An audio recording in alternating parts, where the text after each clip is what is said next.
Well, well, well. They never expected the first two experts to fail. They never expected the investigator to step back, rubbing his forehead like he'd just stared into a puzzle with missing pieces. They never expected the psychologist to cancel the follow-up session because something didn't add up. But after they ran through every professional who spoke in clinical terms and every specialist who relied on logic, they took a darker turn. They went looking for someone whose work didn't rely on facts, someone who could see behind the curtain, someone whose entire livelihood depends on reading the energy most people never acknowledge. And so they brought in him, the psychic known for never turning down a case. A man who had read criminals, politicians, grieving mothers, lost children, and the shadows around people who pretended they had no shadows.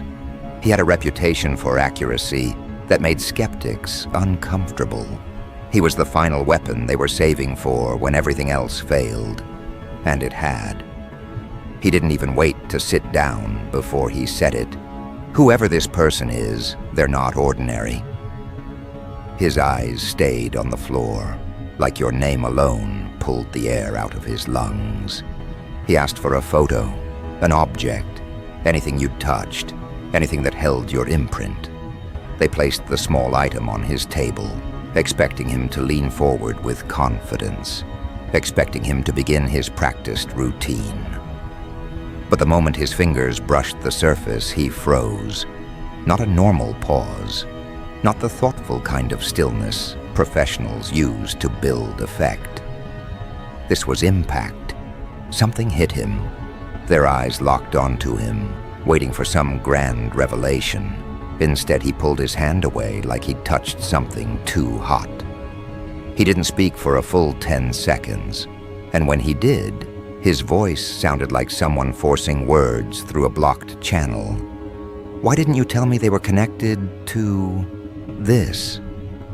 They didn't know what this meant. They exchanged confused glances, trying to retain their composure, trying to pretend they were in control of the moment. He wasn't buying it. He leaned back, wiped his palms against his trousers, and exhaled in a way that told them he wasn't scared of you. He was scared of what surrounded you, scared of what had shaped you, scared of what walked with you without ever showing itself to ordinary people. "You should have warned me," he whispered, as if the room itself might be listening. He asked them nothing about your personality, your past, your patterns. Those questions didn't matter. He asked just one thing. What did you do to them? And they did what people like them always do. They lied. They softened the truth. They tried to portray themselves as concerned observers instead of architects of chaos. But the psychic shook his head slowly, as if hearing confessions behind their words. "No, that's not clean. That's not what I'm feeling. Something here was broken, and not by him." He wasn't supposed to say that. He wasn't supposed to defend you. So they pressured him. They demanded he continue. They insisted he deliver what they paid for. Their desperation was loud, even when their voices were soft. They needed answers they could use. They needed a narrative that placed them in control. They needed confirmation that you were the unstable one, the unpredictable one, the danger in the room, even when you weren't in the room. They needed reasons to justify their obsession with you. That's why they brought him here, to validate their storyline, to give them ammunition. But instead he reached for his tools, and every tool resisted. The pendulum didn't swing the way it normally did. It jerked, stopped, reversed, then hovered still, like something unseen was holding it in midair. He frowned and tried again. Same result. The tarot cards refused to behave. He'd place one down, only to find its imagery shifting in the corner of his eye. Some cards appeared upside down, even though he swore he didn't draw them that way. Some felt heavier in his hands. Some felt cold. He asked them again if they understood what they were asking him to step into.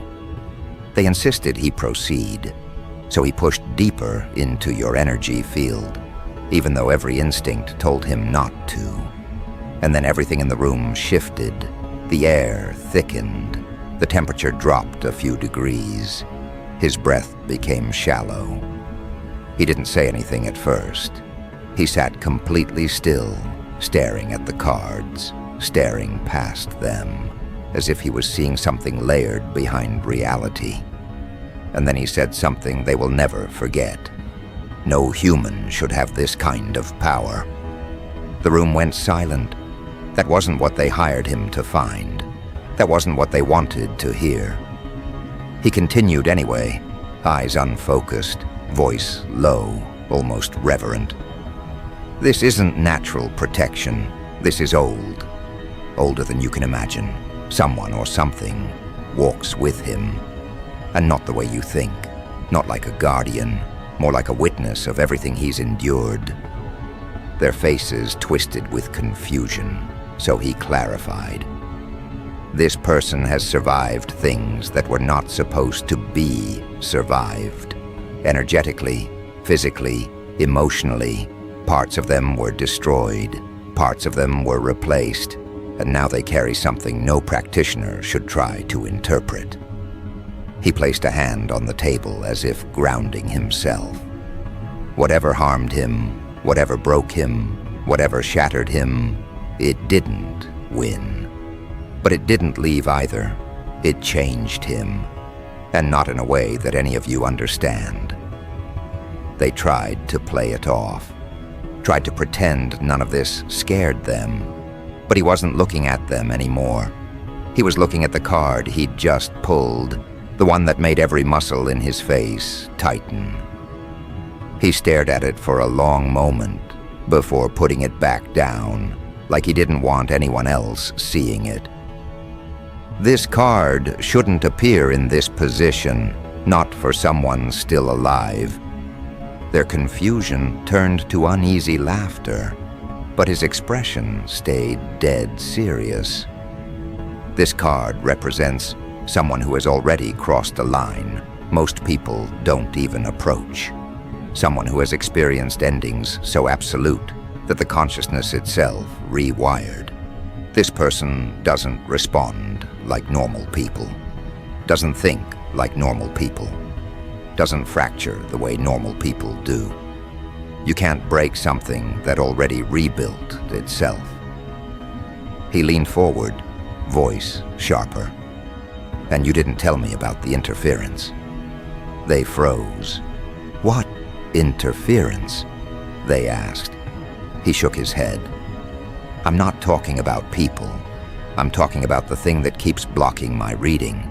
Every time I try to look deeper, something pushes back. Something that isn't him. Something that feels ancient and protective. Something that doesn't want me here. Their breath hitched. He continued anyway. This is the kind of energy I've only encountered twice in my life, and both times I walked away. I'm not sure I should continue. But they insisted he did. They were too far into their own obsession to back out. They needed answers, even if those answers shook their worldview. So he sighed, rubbed his temples, and reluctantly continued the session. He shifted the cards again, pulled another, hesitated, pulled a third. His expression changed gradually, confusion first, then discomfort, then that specific kind of dread that belongs to someone realizing they've made contact with something far beyond their understanding. This is not the reading of an ordinary person, he muttered. This is someone who has died without dying, someone who has walked out of emotional graves, someone who has stood inside destruction and refused to collapse. He pointed at the card. This person carries the kind of strength that doesn't come from practice or mindset. It comes from surviving something that should have erased them. Then he paused again, eyes narrowing. And what concerns me is that he's not even trying to block my reading. He's not resisting, he's not defending, he's simply there.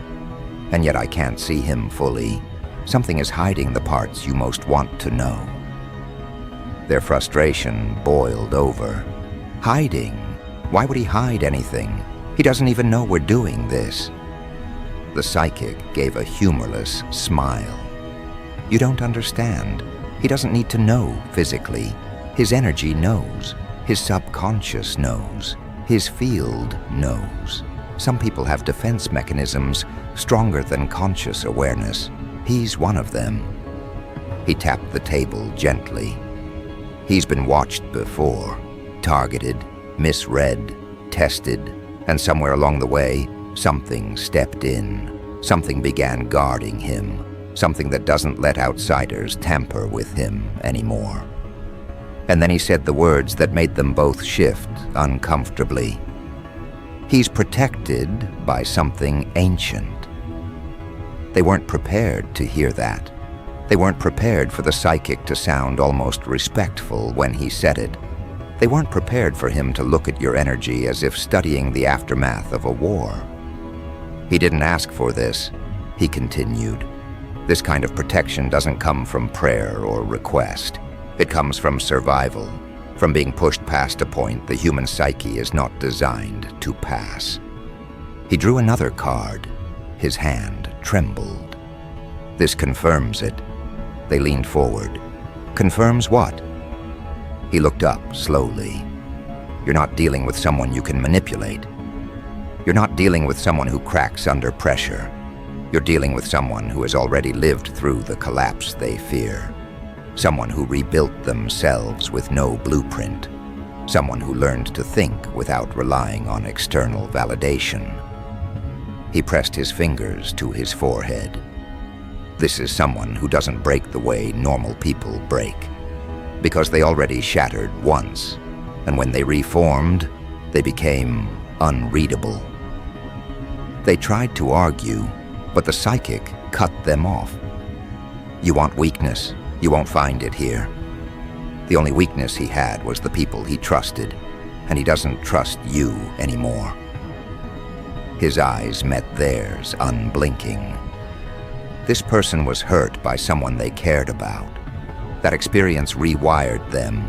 Their emotional structure is different. Their intuition sharpened. Their boundaries hardened. And now anyone attempting to invade their inner space is met with resistance they can't identify. They swallowed hard. He continued. Even I can't see past it, and I don't think I should try. But they pushed. They begged. They offered more money, more incentive, more pressure. Their obsession was louder than their common sense. They needed answers that justified their behavior. Needed proof they were right to watch you, analyze you, discuss you in rooms you didn't know existed. They needed something that made you wrong and them right. The psychic sighed, defeated. Fine, one more pull. He reached for the deck slowly, like approaching something dangerous. He shuffled once, twice. His fingers hesitated a third time. He drew the card. And when he flipped it, his entire face changed. He didn't speak for 5 long seconds. When he finally did, his voice was almost a whisper. If I continue, I won't sleep tonight. They stared at him, confused and terrified. He looked down at the card again and shook his head. He's already stepped into the next stage. Whatever you think you're doing, stop. He leaned back, expression hollow. You're not investigating a person. You're interfering with a trajectory. They didn't understand. They asked him what that meant. He looked at them quietly. It means the more you try to read him, the more you reveal yourselves. He stood up, gathering his tools with sharp, uneasy movements. I'm done. I shouldn't have touched this, and neither should you. They demanded answers. He ignored them. They asked what he saw. He didn't respond. They followed him to the door. He waved them off, muttering something under his breath like a warning meant to be half heard. But one line slipped out clearly. You're not prepared for what he becomes next. That single sentence didn't just land in the room. It hung there, vibrating, like the air itself wasn't supposed to carry something that heavy. They stood frozen, trying to understand what he meant, trying to convince themselves he was exaggerating, but something in his expression told them he wasn't. His eyes weren't wide with fear. They were tight with caution, not of you, but for them. As if he knew that once the next layer of your energy unlocked, nothing around you would stay in its comfortable shape ever again. They watched him walk down the hallway, refusing to explain anything further, and that alone scared them more than the reading itself. Psychics talk for a living. But this one couldn't bring himself to keep speaking. He didn't run, but his steps quickened like someone trying to put distance between themselves and something that follows without moving. They went back inside, pacing, whispering, almost arguing with each other. They weren't afraid of your power yet. They were afraid of the unknown part of it. That part you don't even fully understand. That part you don't flaunt, don't weaponize, don't display. That part you carry like a calm shadow that responds only when necessary. While they panicked, you stood there the same way you always do, still unbothered, watching their reactions reveal pieces of themselves they've kept hidden from everyone but you. Because your presence has a strange way of peeling people open whether they want it or not. You don't try to expose them, they expose themselves, trying to figure you out. One of them finally said what they were all thinking. Why couldn't he read him? Another shook his head. He did read him, he just couldn't handle it. And that sentence cracked something inside the group. Because now the question wasn't about your energy, it was about the psychic's limits. If a man who dedicated years to studying the unseen couldn't hold what he saw in you, what chance did they have? They looked at you again, but this time their eyes didn't hold judgment. They held caution, respect, something close to awe. And you didn't say a word. You didn't need to. That's when the shift started, subtle, quiet, nearly invisible to the untrained eye. The air around you warmed, not like heat, but like activation, the way metal hums before it bends, the way water shivers before it boils. You didn't force anything outwards, but something around you adjusted as if aligning itself with your awareness. They felt it before they understood it. They stepped back without realizing their feet were moving. People don't know how to react when a person's energy upgrades in real time. It's not something they're used to witnessing. They expect emotional reactions, anger, outbursts, chaos. But your power never expressed itself through anything external. It showed itself through what didn't move. You stood still, and they felt everything shift. The psychic had tried to read you. He had tried to trace your energy like he does with everyone else, but with you, the moment he reached too deep, something reached back, not violently, not defensively, just with a level of authority he wasn't prepared to encounter. He pried like someone picking a lock, unaware that the door he touched didn't open. It watched.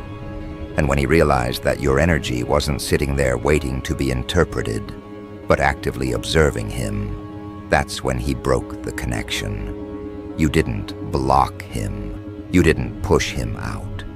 You simply existed in a way his methods weren't designed to handle. The others didn't know the details, but they felt the aftermath. Something changed in the room, something old. Not in the sense of age, but in the sense of depth. Ancient in the way oceans feel ancient. Ancient in the way mountains feel ancient. Not a timeline, a presence. The psychic felt it first. That's why his voice cracked when he said no human should have this power. He wasn't saying it to insult you. He was saying it because he couldn't categorize you. He couldn't place you inside any reference he had. His experiences, his training, his insight, all of it collapsed when he touched the edge of what protects you. That's what terrified him, not you, what stands behind you. The group regrouped, trying to breathe normally, trying to regain their sense of control. One of them finally asked, "Did you know you had that?"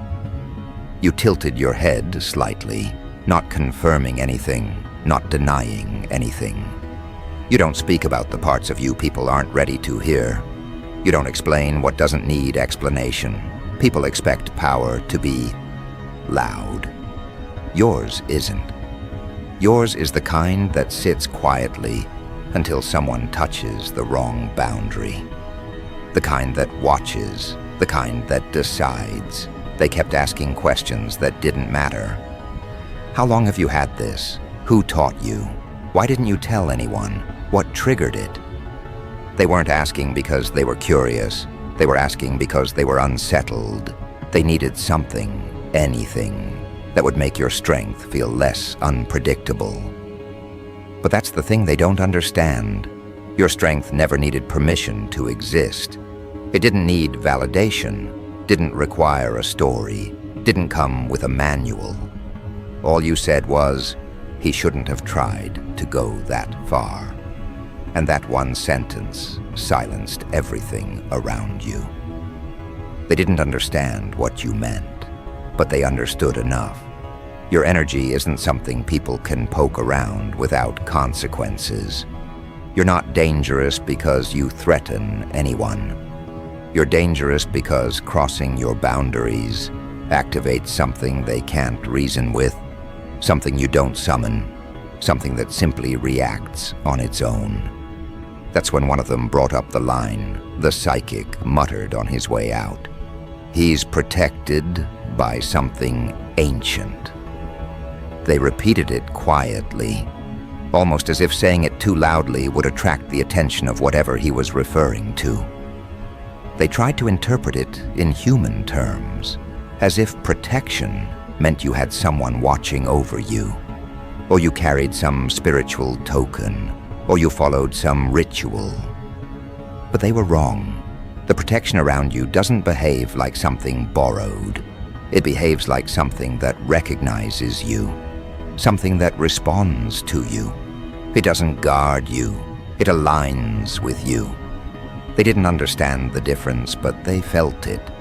They tried to discuss what kind of protection it might be, talking over each other, coming up with theories that didn't match the situation at all. Some said ancestral, some said spiritual, some said dimensional, some said universal. But none of those terms fit you. You are not a person who exists inside labels. You're a person who makes labels collapse. You walked away from the group, not because you were done, but because their energy was becoming too frantic. Their panic started pulling on the room. Their fear started amplifying the atmosphere. Fear always does that. It twists the air into something tight. But your presence adjusts differently. You stepped into a quieter space, not to hide, but to let them settle. They followed you with their eyes, not daring to interrupt you this time, not daring to accuse you, not daring to ask for explanations you weren't going to give. They thought they were evaluating your energy. They didn't realize your energy was evaluating theirs. Because while they were focused on what the psychic saw, you were focused on what the psychic didn't see. The part he couldn't reach. The part he backed away from before his own mind fractured around it. He saw the edge. He didn't see the core. He saw the guardian. He didn't see the source. That's why he refused to continue. That's why he said they weren't prepared for what you become next. Because what you become isn't something he can predict. It's something you've already begun shifting into. While they spiraled, you stayed calm. Not because you weren't affected, but because you've lived your whole life with instincts other people don't have. You've always felt something behind you, beside you, within you, a presence that watches, warns, guides, intervenes only when needed. It never interferes without reason. It never speaks without purpose. But it steps forward the moment someone tries to cross into spaces they don't belong. The psychic didn't get permission, so he was shown the door. And the people around you were left trying to make sense of a reality their minds were never trained to process. They kept replaying his expression, his tremor, his refusal to continue. They kept trying to rationalize something that can't be rationalized, because the truth is simple. Your energy doesn't behave like human energy. It doesn't fluctuate. It doesn't destabilize. It doesn't fracture. It holds. And anything that tries to infiltrate it gets confronted by the presence that walks with you. You leaned against the wall, looking at the floor, breathing normally, unshaken. But inside you, something opened, not aggressively, not destructively, but expansively. Like a door you didn't even know was locked, like a memory waking up, like a part of you recognizing itself again after years of staying dormant. You didn't summon it, you didn't reach for it. It emerged the moment the psychic tried to pry too deeply. He triggered something he didn't understand. You activated something you didn't expect. They kept watching you, waiting for you to say something that would make them feel safe again. But you weren't there to soothe them. You weren't there to shrink yourself so they could feel comfortable. You weren't there to explain what was never their business in the first place. The psychic's warning repeated itself in their heads on a loop.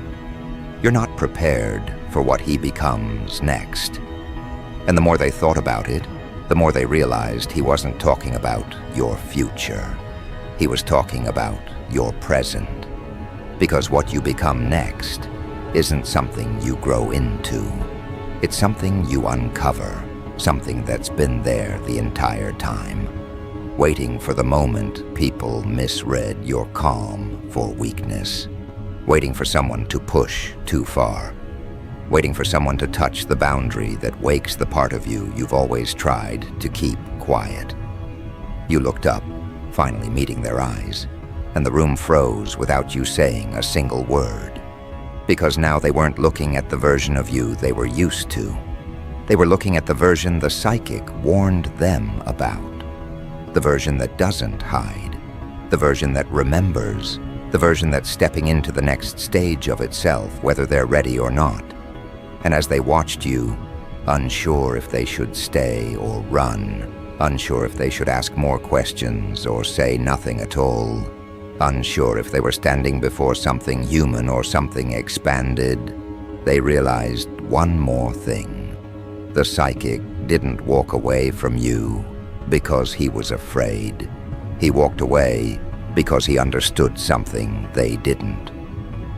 Whatever protects you has now fully awakened. Those words didn't echo in the room. They rooted themselves in everyone's spine.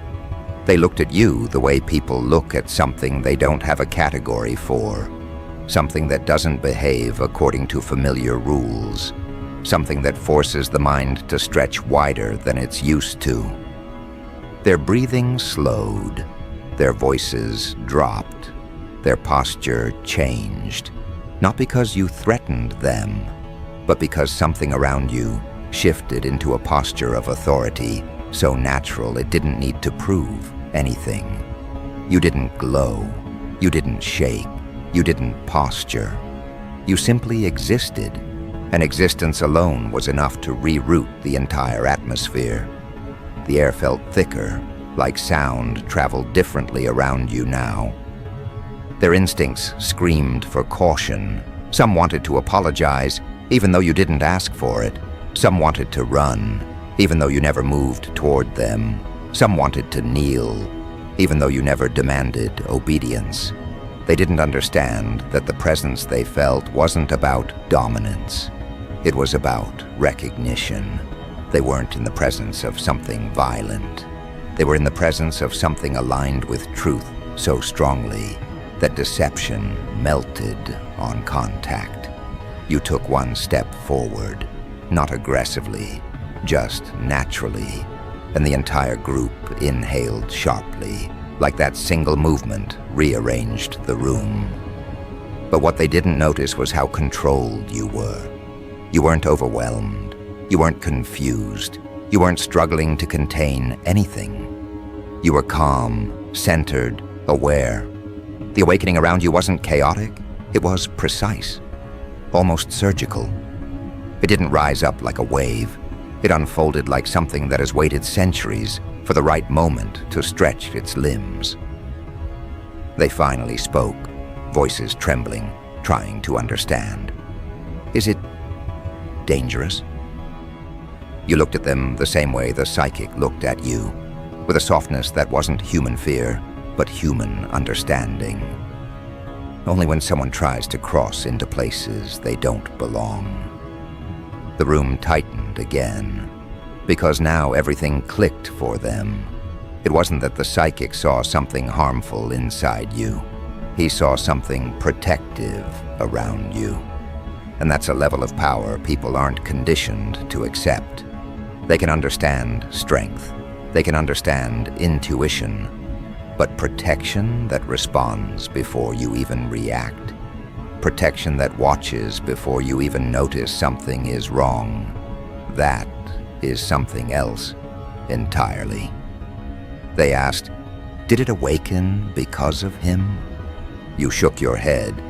It awakened because he forced an entry. That sentence hit them hard. They realized the psychic wasn't just reading your energy. He tried to push beyond your conscious layers.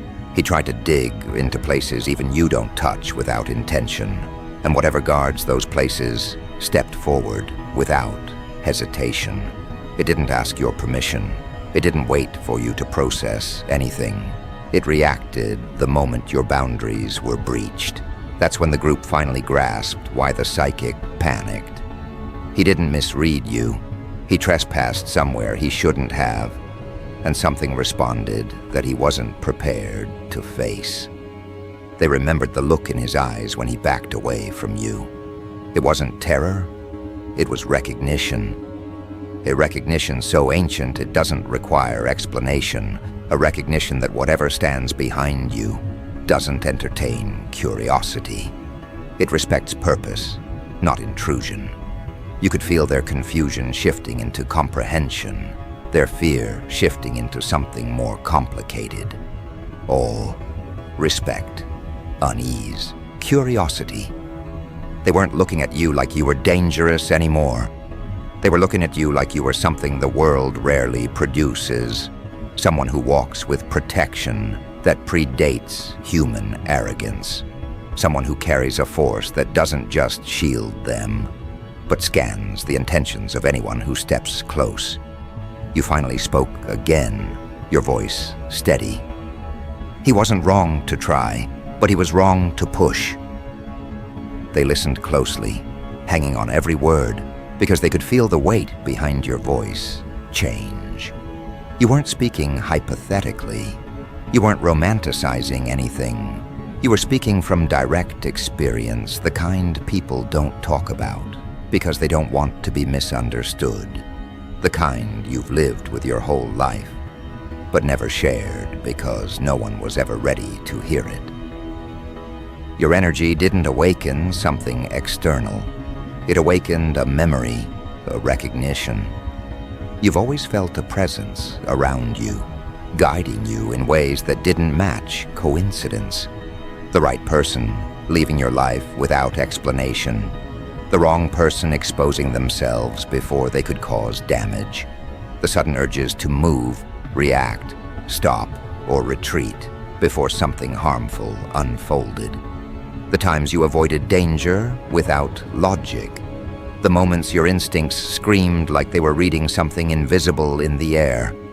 That wasn't intuition, that was protection. And now that it's fully awakened, it's no longer subtle. You feel it like a pressure behind you, a warmth on your shoulder, an unseen force standing in a posture that says, I decide who approaches and who doesn't. It's not aggressive, it's not violent. It's simply aware, always aware. They kept questioning, trying to piece it all together. So what happens now? You answered without overthinking it. Nothing changes for me. Everything changes for anyone who tries to cross a line. They exhaled slowly, because they knew you weren't exaggerating. They had already seen a glimpse of what that meant. The psychic, who had experience dealing with energies most people never encounter, walked out unable to speak, unable to look you in the eyes, unable to continue. He wasn't damaged, he was humbled. And not many people have the strength to admit they met something beyond their understanding. The group didn't dare try to read your body language now. They didn't dare project assumptions onto you. Instead, they began reevaluating everything they ever misunderstood about you. The times they called you strange, the times they underestimated you, the times they joked about your awareness, the times they dismissed your instincts as paranoia. Now they realized those instincts weren't accidents. They were signals, warnings, orchestration. Your energy wasn't unpredictable. It was precise. You stepped deeper into the room, and their eyes followed every single movement, not invasively, but with the kind of attention people give to things they don't want to offend. They didn't speak over you this time. They didn't question your responses. They didn't interrupt. They simply listened. And in their silence, you could feel their understanding solidify. You aren't someone with power. You're someone whose energy is connected to something that predates fear. The psychic's words replayed. No human should have this power. But now, after everything, even they understood the truth. You don't have this power. You are this power. It isn't something you carry like an accessory, something you activate like a weapon, something you summon like a ritual. It's embedded in your design. It's in your bones, your intuition, your timing, your awareness, your edge. It's the quietness you hold before reacting. It's the sharpness behind your eyes. It's the internal compass that never failed you, even when you doubted yourself. He said no human should have this power, not because it was dangerous, but because it didn't fit the category of what humans call normal. And he was right. Nothing about you has ever been normal. You've always felt out of place in the parts of the world that encourage smallness. You've always felt like something was guiding your steps, pulling you away from certain people, pulling you toward certain events, shaping your path, even when you didn't understand the timing. And now the people watching you finally see it too. They're seeing you not through their assumptions, but through the truth the psychic accidentally exposed. They're seeing the version of you that doesn't bow to fear, the version that doesn't shrink when observed, the version that doesn't bend when challenged, the version that stands in the doorway between what humans understand and what they never will. You walked towards the window, looking outside without really focusing on anything specific. You weren't running from the moment, nor were you trying to dramatize it. You just needed a clearer view, not of the outside, but of the shift within you. You felt more grounded than you have in years, not lighter, heavier, but in the way mountains are heavy, in the way oceans are heavy, in the way truth is heavy. And behind you, that awakened presence stood quietly, Not looming, not imposing, just there. Waiting, watching, calculated. Ancient in its awareness, but synchronizing with your present. You didn't need to communicate with it. It already understood you. It always has. One of them whispered, barely audible, "So, what happens to people who try to hurt you now?" You didn't turn around. You didn't smile. You didn't shift your tone. You just said, "Nothing I do," but something else steps in before they get the chance. They swallowed hard because they knew that wasn't a threat. That was a promise built into your existence. You didn't seek protection. You were chosen for it. And that truth, once revealed, can't be undone. The room grew